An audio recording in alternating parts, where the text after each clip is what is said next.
You know what, Headliner Nation? I'm a rebel. I want to fight against the establishment. I don't care what they say on social media or what my woman tells me. Sometimes it's not always a bad idea to come early. So here comes my way too early top 50 fantasy football rankings.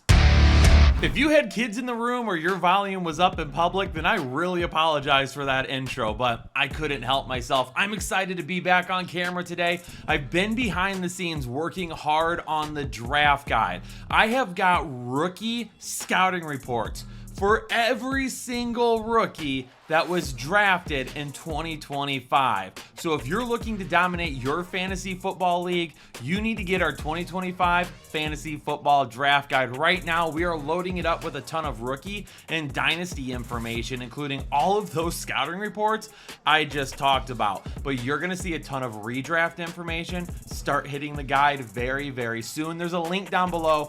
Make sure you go buy yours right now because I have been absolutely killing it behind the scenes, making sure that you know about every single rookie that was drafted and if they have fantasy football potential.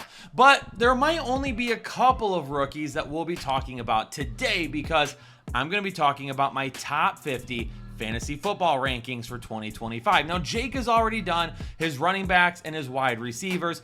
I'm going to do the top 50 overall. So these might look just a little bit different. For the most part, Jake and I are on the same page. And you're going to see a lot of similarities between something that he talked about and running backs and wide receivers and what I'll be talking about today. But there's also going to be a few important changes with some things that I feel like I want to talk about a little bit as well. So this video definitely is going to be one that you want to hit the like button on. You're going to want to leave a comment down below as you watch this video and let me know which one of these players you feel like is way too high or way too low. And we're going to start at the very top with a few guys that could end up being the #1 overall pick, including the consensus #1 overall, Saquon Barkley. When it comes to Saquon Barkley, people are going to want to go against the grain. They're going to talk about regression. He's not going to run for 2,000 yards again. He's not going to have the same season that he did last year. And that's fine. They're also going to bring up the fact that we haven't had back-to-back seasons with the same RB1 and half PPR formats since Todd Gurley in 2017 and 2018. But it's a perfect offense. It's an absolute dynamite player, and it is a great position to be in with the #1 overall draft pick this year because you really couldn't find a safer pick than Saquon Barkley himself. At #2, Ja'Marr Chase, a triple crown season for wide receivers in 2024. In 2025, we might expect a lot of the same thing. The one big difference that we could see is just that T. Higgins may be on the field a little bit more often, and we'll talk about him more as this series goes on and we get further into the top 50. However, when it comes to Ja'Marr Chase, we know that he performs and can put up massive volume whether or not T. Higgins is on the field or off the field. Also, their defense, pretty terrible right now. They're going to be throwing the ball an awful lot. After Michael Penix took over as the starter in Atlanta last season, over the course of the last 3 games of the year, Bijan Robinson averaged 23 fantasy points per game and had 6 touchdowns in those 3 games as well. Right now, I'm going to operate under the impression that Michael Penix will be the starter in 2025. There's a little bit of talk that potentially Kirk Cousins will still battle for that starting spot, but this offense last season was much better with Michael Penix, and I do believe that Bijan Robinson is a top 3 option with him under center. At #4, Justin Jefferson. This guy performed with Sam Darnold, who had a career year last year. He's performed with Kirk Cousins and other quarterbacks as well. Justin Jefferson is quarterback proof. And now he might be getting the most dynamic quarterback that he's worked with in his career so far, JJ McCarthy. A lot of people are going to say the jury is still out on JJ. And maybe I'm a little biased as a Michigan fan, but this kid is absolutely elite. And he's going to make Justin Jefferson a top 5 option. And this offense should roll with him under center with no issues. 6. That's the number of times that Jahmyr Gibbs finished as an RB1 last season with David Montgomery on the field at the same time. And during that span, he only finished outside the top 24 running backs one time. So at worst with David Montgomery, Jahmyr Gibbs is a high upside RB1 with a nice RB2 floor. But when David Montgomery went down last season, he finished as the, let me check, RB2, 7, 2, and 1. He is a top 5 running back without David Montgomery. He's a top 12 running back with David Montgomery. And even though we have a change at offensive coordinator, Johnny Morton was a senior offensive assistant a couple of years ago when Ben Johnson took over as the offensive coordinator in Detroit. And Ben Johnson has even said publicly that Johnny Morton helped him shape the way that he develops his game plans and gets creative with his play calling. There's not going to be any major changes with this Detroit offense. At number 6, let's go with Malik Neighbors because he dealt with a crap load of inconsistency at the quarterback position last season and still finished second ever in rookie targets. Give me some Malik Neighbors because I don't care if it's Russell Wilson. I don't care if it's Jameis Winston. And I would love it if it's Jackson Dart at some point towards the end of the season. All 3 of those guys will be way better for fantasy purposes than anything that he had last season. Malik Neighbors is a big-time fantasy performer in 2025. And number 7, CeeDee Lamb. And I'm not willing to make a big bump down for him, even with the Dallas Cowboys acquiring George Pickens. George Pickens is going to be a guy that is going to have some big games. But honestly, even if CeeDee Lamb sees just a few less targets because they go to George Pickens a little bit more often, CeeDee Lamb is not going to have the box crowded as much, where he works the best over the middle of the field in those intermediate routes. Safeties and cornerbacks are going to get pulled down the field by George Pickens way more often now, which is going to leave some more open space over the middle of the field for CeeDee Lamb to hopefully put together some bigger plays. Few less volume, few less targets, more big plays. Give me more big plays. Derrick Henry could score 50 less fantasy points and still be a top 4 running back in 2025. And they just gave him a 2-year extension, so clearly Derrick Henry is not slowing down anytime soon. In fact, for the last 4 seasons, it's been the same argument over and over and over. Derrick Henry's getting older. He's got too much tread on the tire. He's going to have this. He's had too much. It's the same excuse. People think Derrick Henry, the downfall is coming just because he's a 32-year-old veteran now. But Derrick Henry is unlike really any running back we've ever seen in the NFL before. And just his goal line and red zone touches alone is enough to keep him as a top 10 option and one of the better, safer running backs this season. I mean, I think Green Bay values the opinion of Josh Jacobs.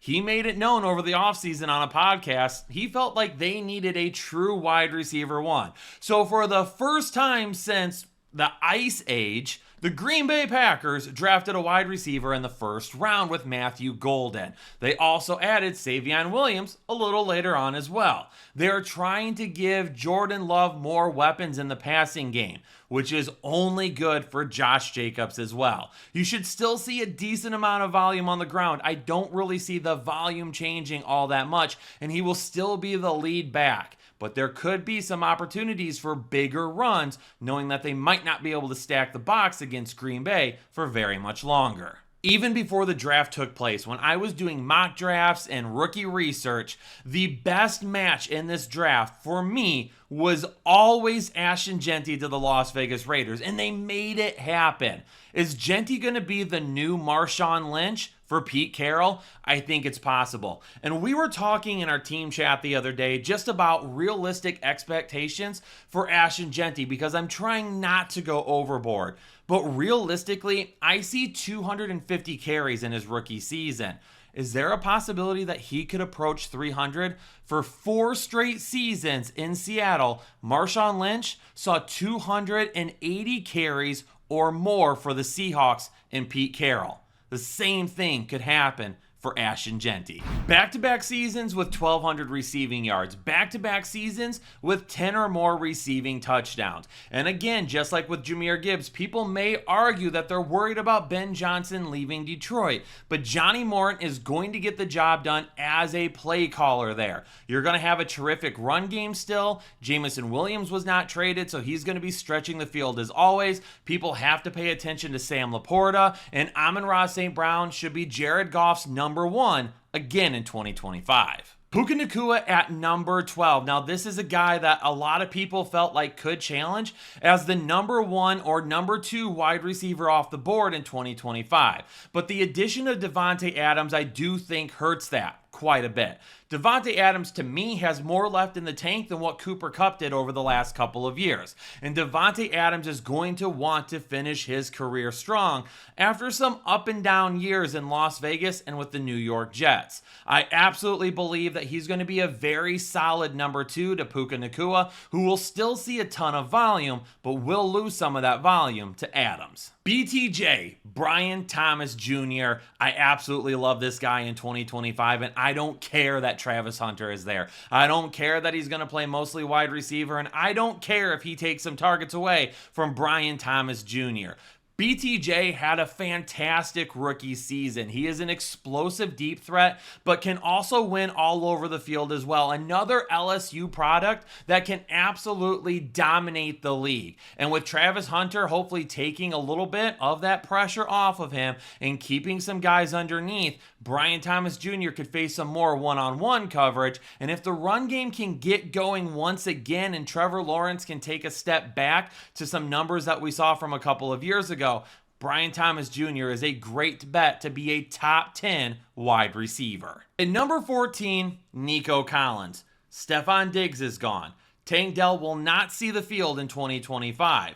And the guy that they brought in to kind of be that second option, Christian Kirk, he's had issues staying healthy over the last couple of years. Those are the positives for Nico Collins. However, there are a couple of things in play that could hurt his value in 2025. Number one, injury concerns. In 2024 and in 2022, he missed large chunks of the season, and he did miss some games sporadically in 2023. He needs to stay healthy and on the field. But also, the Houston Texans drafted Jaden Higgins in the second round of the NFL draft. He is the first second-round pick ever to get fully guaranteed money in his rookie contract. Houston obviously loves Jaden Higgins, and he should make an impact this season, or at least be a big part of what they do in their game plan. I don't think it's enough to talk about Nico Collins not being a top 10 option at the wide receiver position, but it is enough to talk about some potential inconsistencies, especially if he misses time. We know that Drake London can make plays. We know Drake London is a really good football player. The thing that's been missing is a high target percentage. And after Michael Penix took over last season, over the last 3 games of the year, Drake London saw 39 targets. If Drake London sees double-digit targets over the course of the 2025 season, he's a top 12 option pretty easily. Devon Achane at number 16. And with Achane, he kind of got rid of one of those question marks last year. Health concern. He's a smaller back, and it's been said since he was drafted, myself included, that there were concerns about whether or not he would be able to stay healthy. Well, he stayed healthy in 2024, and hopefully that trend continues because people are investing in him as a top 12 running back now. But the biggest question mark for him, Tyreek Hill, and really this offense as a whole is Tua. Because as soon as Tua came off the field last season, Devon Achane couldn't even find himself as a top 20 option. That is a big drop to be reliant on a quarterback that has missed a lot of times since he entered the NFL. I tried telling you all for like 2 years that Rachaad White was a product of a ton of volume. And as soon as that volume disappeared, that guy was going to be irrelevant. And Bucky Irving sure as heck made him irrelevant last season. From week 6 on, Bucky Irving was the running back 8 overall. He is definitely the starter, and Rachaad White to me is not really a guy that's going to take a whole lot of volume away from Bucky Irving. He's going to get some work in some games in which Tampa Bay is coming from behind and trying to play catch up with some dump offs to him or maybe some 2-minute drills, but Bucky Irving is going to be the main running back in an offense that has wide receiver weapons all over the place. From week 11 till the end of the season, Ladd McConkey averaged 15 fantasy points per game, and he had almost 200 receiving yards in their playoff game as well. This dude stayed healthy last year, which was always the biggest concern when it came to McConkey, because when he came out of Georgia, he had one of the worst injury profiles ever for a wide receiver in the draft. This dude has had major injuries all the way back through youth sports. Ladd McConkey stayed healthy last year, and if he can stay healthy once again, he's going to be the #1 target for Justin Herbert. And who cares if they drafted Trey Harris? And who cares if they brought back Mike Williams? Let both of those guys stretch the field with Quentin Johnston. Give me all of the volume with Ladd McConkey. 16. That's the amount of games that Jonathan Taylor has missed over the last 3 seasons. And if you're drafting a guy as a top 20 player, so in the second round, it's really hard to know you're going to be missing him for that much time. When JT's on the field, he's a top 5 option, and he's going to have that opportunity once again in 2025. One of the biggest reasons has to be the draft pick of Tyler Warren, a tight end who can stay on the line and help block. Give some extra room for JT to get through that line. But he's also going to do a good job of pulling linebackers out of the box when he runs routes as well. You still have Michael Pittman, Adonai Mitchell, Alec Pierce, Josh Downs, lots of guys that cornerbacks have to pay attention to. There shouldn't be any reason that defenses stack the box this year against Indianapolis.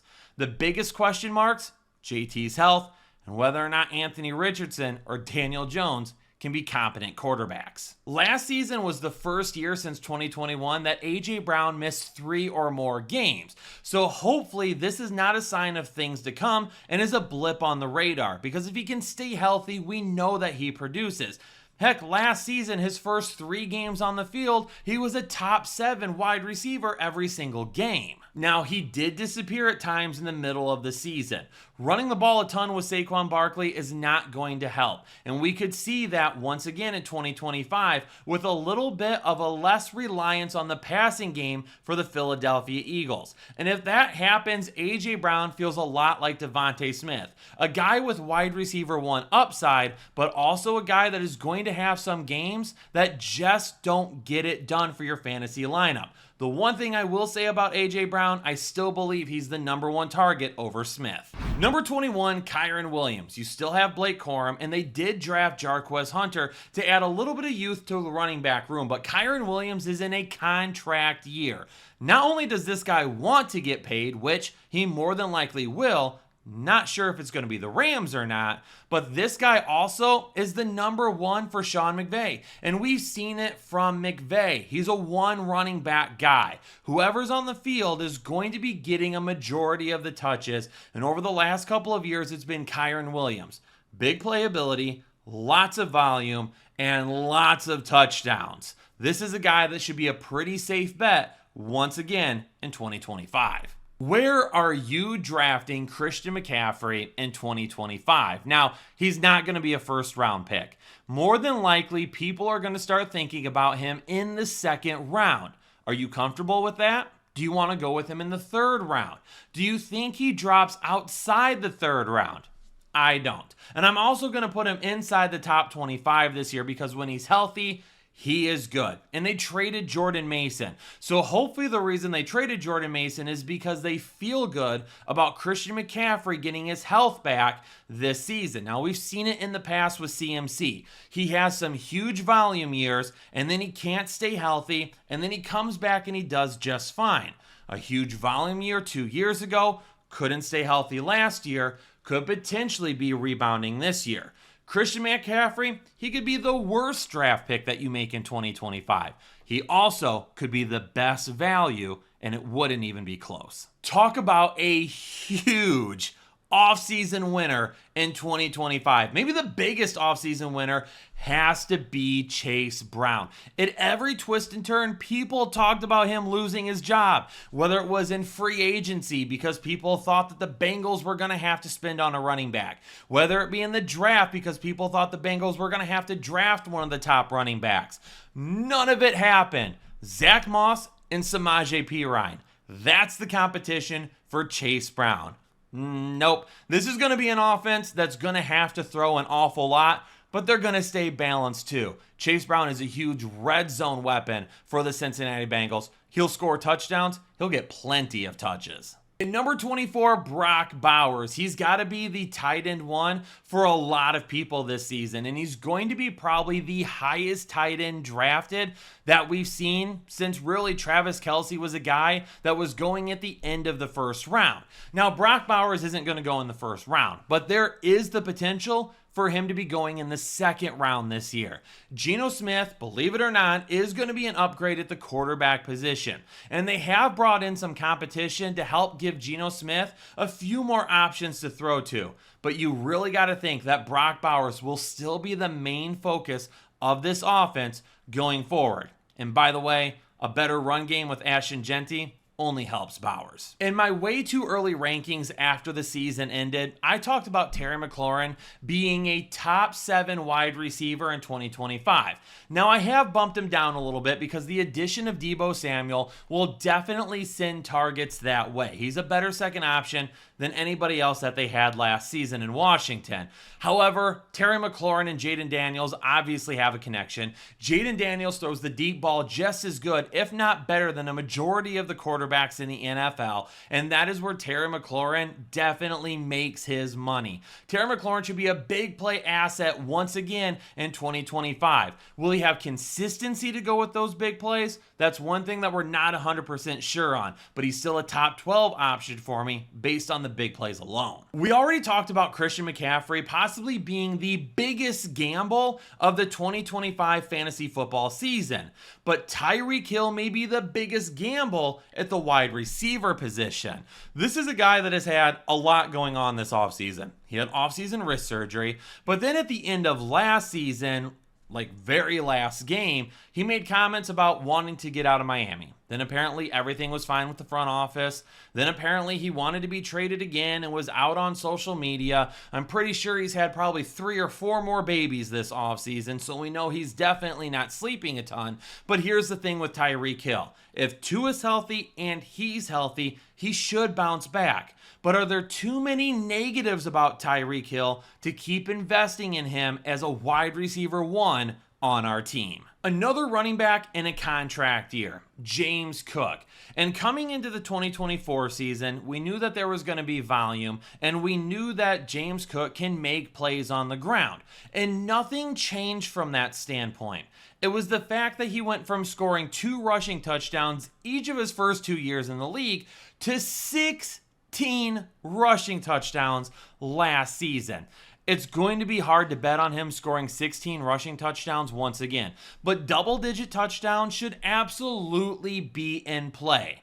Volume, yards, touchdowns, contract year, high-powered offense, really, really good quarterback. Everything you need for a great fantasy running back. Jackson Smith-Njigba. There's still going to be people out there that I feel are going to fight for him to be ranked as a top 12 wide receiver. But the Cooper Kupp addition in Seattle, I think, does hurt this a little bit. Even if Cooper Kupp does miss a couple of games, he's still going to be a better secondary option than what Jackson Smith-Njigba was originally heading into the season with. Now, DK Metcalf and Tyler Lockett are both gone, so that really still opens up a ton of volume, which for me gives Jackson Smith-Njigba a ton of opportunities still. But is Sam Darnold going to be the same quarterback that we saw revitalize his career in Minnesota last year? Or is he going to be a guy that takes a step back to what we originally saw after he was first drafted? There's still some question marks for me. Volume should be good. Big plays and touchdowns, those are the things that might be a little concerning. We know who T. Higgins is in Cincinnati. Jamar Chase doesn't hurt T. Higgins. T. Higgins doesn't hurt Jamar Chase. Both of these guys can be top 10 options on the field together. And with the state of the Cincinnati defense, both of these guys should see plenty of volume in 2025.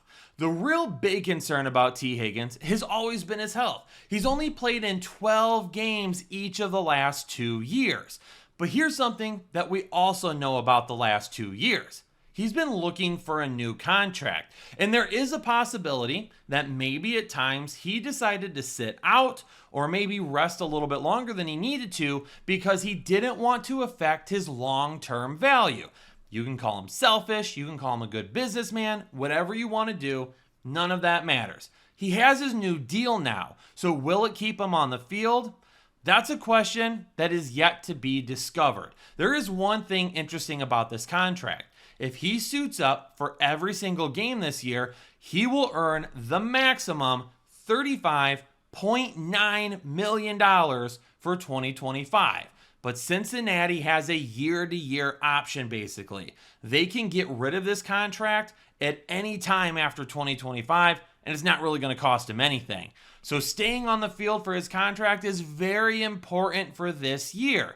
But if he's once again looking to future years, maybe he doesn't play as much as we would like him to. The Tampa Bay Buccaneers did everything they could to make sure Mike Evans got his 1,000 receiving yards last season. So it wouldn't shock me if they try to keep that going in 2025. But the problem is Mike Evans is going to be surrounded by more weapons than he's ever had around him before.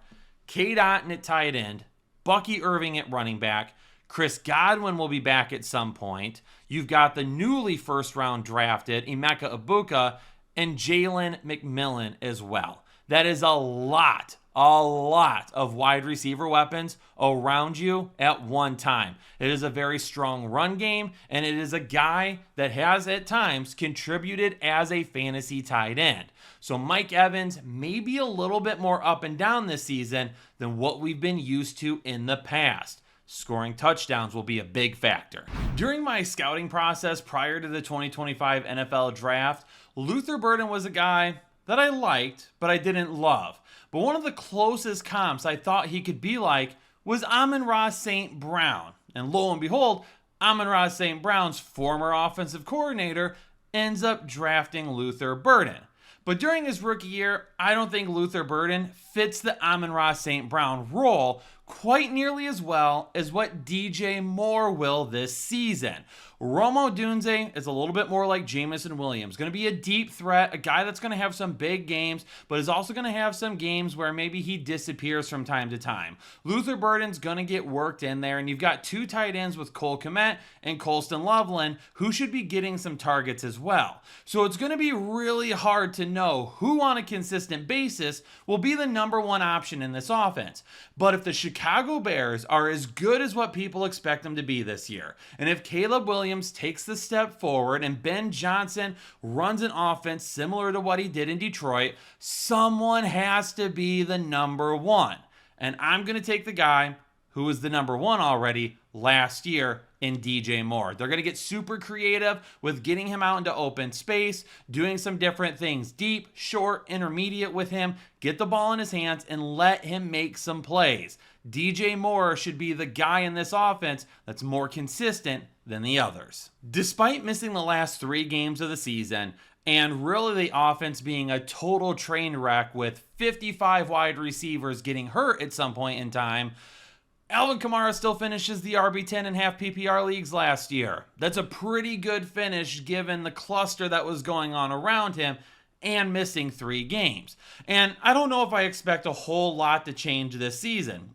Maybe the offensive weapons stay more healthy. Maybe Tyler Shuck ends up being the guy over Spencer Rattler, and the offense is a little bit more consistent. At this point, there are question marks in this offense, but I think the one with the least amount of question marks has to be Alvin Kamara, meaning he will likely get the most amount of work. Seattle bringing in Clint Kubiak to be the new offensive coordinator should not go overlooked for the run game. And really with Kenneth Walker, it's about being healthy. And when Kubiak was introduced and gave his press conference, questions were asked about specific players. And when Kubiak, who is obviously a run-first offensive coordinator, was talking about the run game, Kenneth Walker's name came up over and over again. He didn't really bring up anything about Zach Charbonnet. Kenneth Walker just needs to stay healthy. If he stays healthy, he is an impactful running back. And the change from Geno Smith to Sam Darnold at the quarterback position shouldn't be all that much different. So I'm not really worried about the passing game. Obviously, they have some offensive weapons who are no longer there. So some younger guys are going to have to step up, and Cooper Kupp is going to have to stay healthy. But if Kenneth Walker stays healthy, he should be a really solid running back this season. Joe Mixon got off to a fantastic start in 2024, but injuries at the wide receiver position, an offensive line that couldn't stay healthy and continued to get worse as the season went on, unfortunately stopped him from having the same impact down the stretch that he did to begin the year. Now, Houston has done some work on the offensive line, and hopefully it is a little bit better, even though they've moved some pieces around and got rid of some household names. CJ Stroud has to be a whole lot better as well. Christian Kirk, Jaden Higgins, Nico Collins, stay healthy. If all those things can happen, maybe Mixon doesn't have the upside we saw at the beginning of 2024, but he certainly will have a way better floor than we saw at the end of 2024. This Garrett Wilson ranking does come with a bit of a warning with it. Yes, I know that Justin Fields and Garrett Wilson played together at Ohio State, in an elite offense at Ohio State. But there's a really big difference compared to the competition that they were facing at Ohio State and the offense they were in at Ohio State. It's yet to be seen exactly what Aaron Glenn and his offense will look like this season.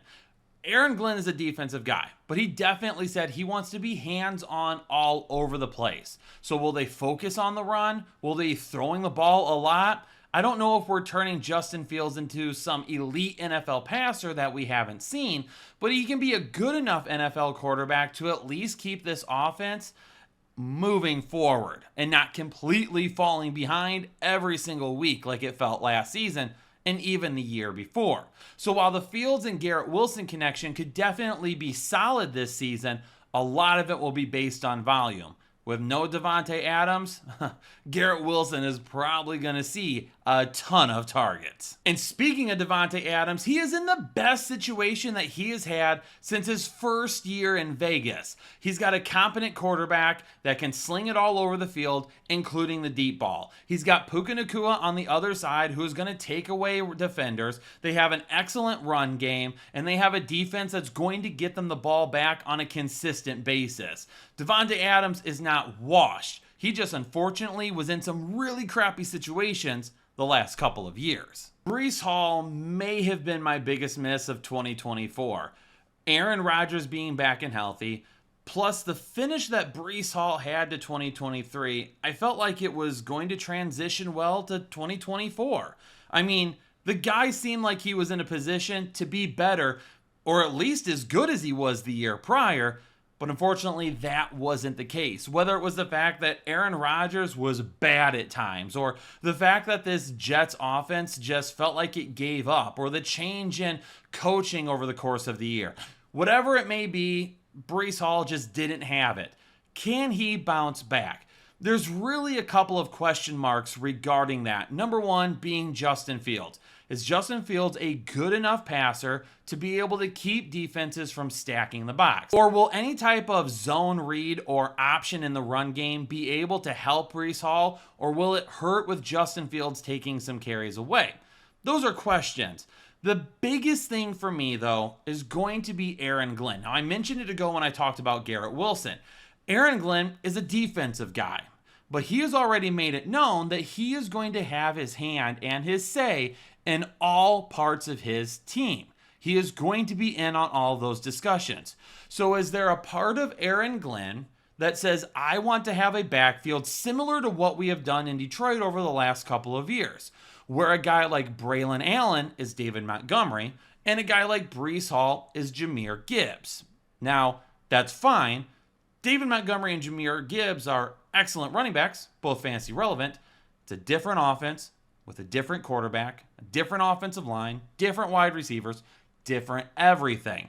So while it sounds great in theory, and it might work for the Jets from a football standpoint, from a fantasy standpoint, Breece Hall is a guy that has a lot of questions for me. My man, Trey McBride, a huge third-year breakout. He saw a huge increase in almost all of his stats across the board. He went from 106 targets to 147, 81 receptions to 111 receptions, and 825 receiving yards to 1,146 receiving yards. In fact, the only place that he took a step back was the touchdowns. That's right. It took almost the entire season for Trey McBride to finally find the end zone. And his 2 receiving touchdowns were 1 less than the 3 that he had the year prior. The volume will definitely be there. Not a whole lot is changing with this offense in Arizona.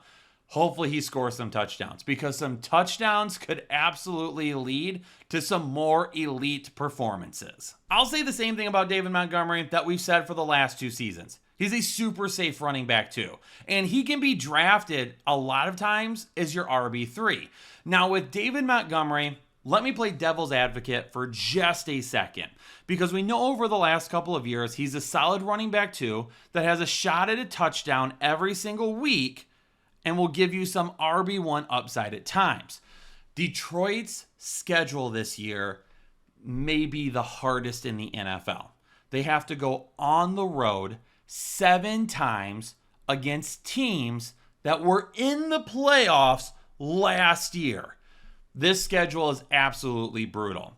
So the one question mark, the one thing that I would have concerns about with David Montgomery is that will they be able to run the ball as much as they have over the last couple of years? Will Jahmyr Gibbs be on the field a little bit more often if they're playing from behind more often? Will he have as many rushing touchdowns if they're throwing it as much? So there are some questions that are going to come with David Montgomery. But again, it's all about the value. If you can draft him as your RB3, you're in a really good position with him, especially if he still gives you the touchdown potential every single week. And even if his ceiling isn't an RB1 anymore, still a ceiling and a floor in the 13 to 24 range for running backs is great as an RB3. Marvin Harrison Jr. has to take a step forward in 2025. And obviously there's some talent there to do exactly that. Now, at times last season, you could see that he just wasn't on the same page as Kyler Murray, or there were some things about his game that he was just having trouble translating to the NFL. Things were so easy for him at Ohio State that he didn't have to really worry about a ton of competition when it came to battles with cornerbacks. There weren't a whole lot of guys that could contain Marvin Harrison Jr. But now you've got a guy across from you every single week that can shut you down. He's got to be more aggressive with his game, and he's got to be stronger. And while those things absolutely could happen, he needs to want them to happen. He can't just expect things to come easy once again. He's got to work his butt off to get there. And maybe he does that. And if he does, we should see that breakout this season, and Arizona should have their true wide receiver 1 that they drafted last year. Through the first 8 weeks of last season, Zay Flowers had 4 games with at least 10 targets. And if you talk about games with 9 or more targets, that was 5 of the first 8 weeks. And then after week 8, things changed. He never saw a game the rest of the way where he had 9 or more targets. Now, this could have been led to a couple of different things. Number one, we did see Mark Andrews have an incredible bounce back towards the end of the season. Rashad Bateman at times was having some bigger games. He was a guy that was a little bit better last year than what we had saw in previous years. And then obviously the run game with Derrick Henry was incredible last year. So what are we getting from Zay Flowers? Well, they did decide to add DeAndre Hopkins, who to me personally is probably at the end of his career. I don't think he has enough juice left, and I really don't know if he's going to be fantasy relevant.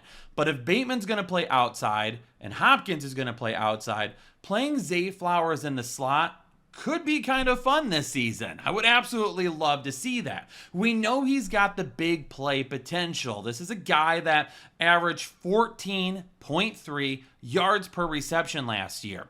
But if he's not going to get the type of volume we saw at the beginning of the year, then we have to see more big plays. And we need to see more touchdowns. Only 4 touchdowns isn't going to cut it. If we can get that number to like 6 or 8, and we can stay right around 1,000 receiving yards and not kill his volume and keep him around 7 or 8 targets per game, hopefully we can find a guy that, if you don't overdraft him, would still be a solid wide receiver 3 or a wide receiver 2, for those of you in wide receiver 3 leagues, or a potential flex option as well. Devontae Smith feels a lot like prime Tyler Lockett. He's going to have some weeks where he goes off and he wins you that week. He's going to have some weeks that will absolutely destroy your fantasy team, especially if you're relying on Devontae Smith as a wide receiver 1 or a wide receiver 2. And that's where things get very complicated with him, because if you take a look at the numbers, last season, he had 7 games inside the top 24. That's not bad. However, it's not good enough, because then you take a look and he had 6 games where he was a wide receiver 3 or lower. Then add on top of that, of those 6 games, 4 of those games, he was outside the top 45 wide receivers. The boom is there. But I don't think the boom is nearly as high as what people want to say. Now, I made sure to include Devontae Smith this week because in Jake's wide receiver video last week, he didn't include him. And there was a lot of question marks about why Devontae Smith wasn't ranked higher. And I understand where Jake is coming from. I can understand where some of you are coming from as well. But Devontae Smith is really hard to rank because he's going to have enough big games by the end of the season that, yeah, more than likely he'll find himself inside the top 24 wide receivers. But the issue with that is that he's going to have so many games where he's not really fantasy relevant. While the overall numbers look good, he's going to kill you some weeks. And for me, he is a really tough player to invest in as a top 24 wide receiver, even if that's what he is at the end of the season. Chuba Hubbard was a big offseason winner for a majority of the year, and then Carolina kind of shocked everybody and added Rico Dowdle. Now, does that kill Chuba Hubbard? I don't think so, because they gave Chuba Hubbard a pretty significant contract extension towards the end of last year. And Jonathan Brooks, dealing with another knee injury, he won't play at all in 2025. But then they also drafted Trevor Etienne as well, who is more of a running back project for me than a guy that's going to come in and make any sort of an immediate impact. So really the question mark is how many touches do they think Rico Dowdle will end up getting? At times last year, Chuba Hubbard looked like a guy that could be a top 12 running back. But realistically, if you could draft him as a low-end RB2 and use him as such, or heck, even get him as your RB3 and flex him more times than not, you probably won't be too disappointed, especially with the upgrades that Carolina has made on offense. Tony Pollard may be one of my favorite running back draft picks this year. And it's not because he's going to win you a whole lot of weeks, but I think he's going to be a very steady part of your lineup. Last season, 3 top 12 finishes, 5 in the top 24. This year, they have a new, way more dynamic quarterback that can do things on the ground, through the air, can be a much better passer, and also throw the deep ball a little bit more consistently than what we saw last time as well. Also, Tennessee has added some youthful weapons to the passing game too. So Tony Pollard, for me, if this is a guy that I can get as my RB3 this year, that I can flex on a consistent basis, it may be one of the best draft picks that you make all season long. James Conner, it's all about how much he's on the field. When he's on the field, he produces. He gives you some top 12, top 24 numbers. He is a good, safe running back. A little bit of upside mixed in with it. But can he stay healthy? He's missed 11 games in 4 years with Arizona. And by the way, Trey Benson wants to get more touches. James Conner is a guy who could realistically finish right in this area.